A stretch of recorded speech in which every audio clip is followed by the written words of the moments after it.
Hi, welcome to our Pennvertucky room. Today I'm going to show you how you can adapt any recipe to fit with some of our ingredients. So I'm making some chewy maple cookies today, and I'm going to start with my butter. It's already softened. Whoops, have a cup of butter. Put that in our mixing bowl. And the sugar. Instead of brown sugar, I'm using our Vermont maple sugar. Just substitute it out, 1 cup for 1 cup. It replaces the white granulated sugar.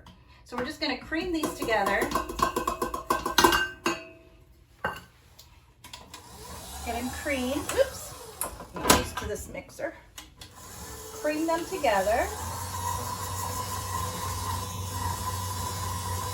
Make sure it's mixed pretty well. All right, so we have our butter and our sugar, our maple sugar, which I substituted for the brown sugar. We have that creamed, and now we're going to add our maple syrup.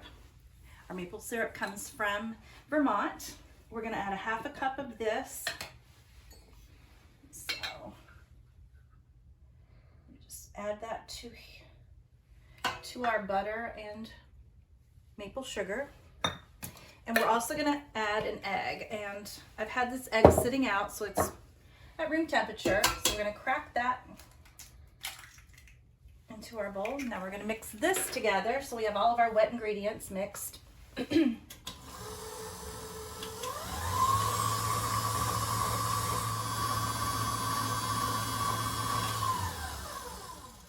I want to make sure I have all of that good maple sugar and butter all mixed in from the sides. So I'm going to just use my spatula and get that in there.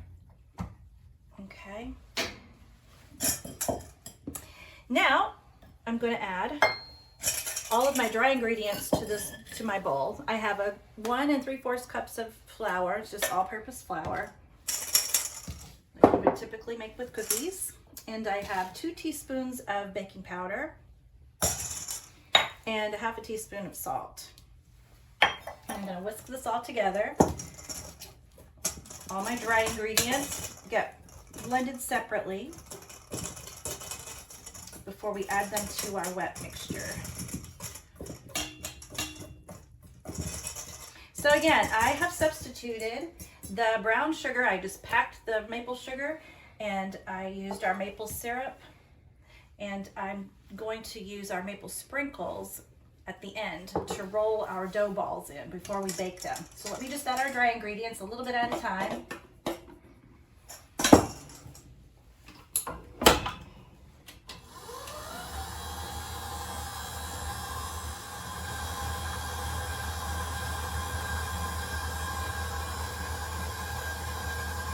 So we're just going to mix it until all the flour pulls away from the bowl. Looks like that's good. You don't want to overmix. Then we're just going to put this in a bowl and put it in the refrigerator and let it chill for about an hour, 30 minutes to an hour. And then we'll roll it in balls and roll it into our maple sprinkles. So I put the dough in a little bowl so I can put it in the refrigerator to chill. Right now it's a little sticky, but that's why we put it in the refrigerator. So when we take it out, it won't stick to our hands. We should be able to roll it in balls and then roll it in our maple sprinkles. So I chilled the dough, just took it out of the refrigerator, and I'm using a tablespoon to scoop out about a tablespoonful of dough. And I've substituted the plain granulated white sugar for our maple sprinkles. So I'm rolling the balls in the maple sprinkles before I put them on the baking sheet. And I usually put a dozen on a baking sheet. Put it in the oven at 375 on the shelf, 1 shelf above the middle rack in the oven for about 9 to 10 minutes. So I'm going to fill this up and then pop them in the oven.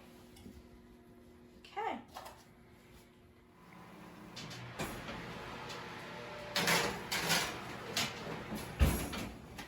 All right. 8 to 10 minutes.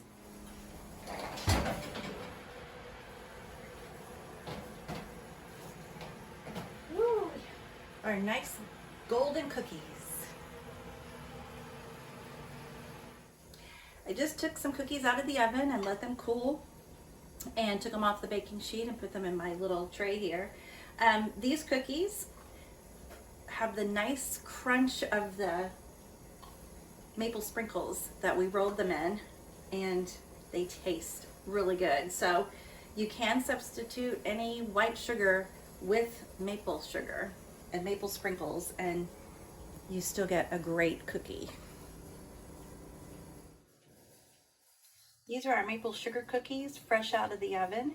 You can see that we used our maple sprinkles instead of regular granulated sugar to roll them in before we bake them.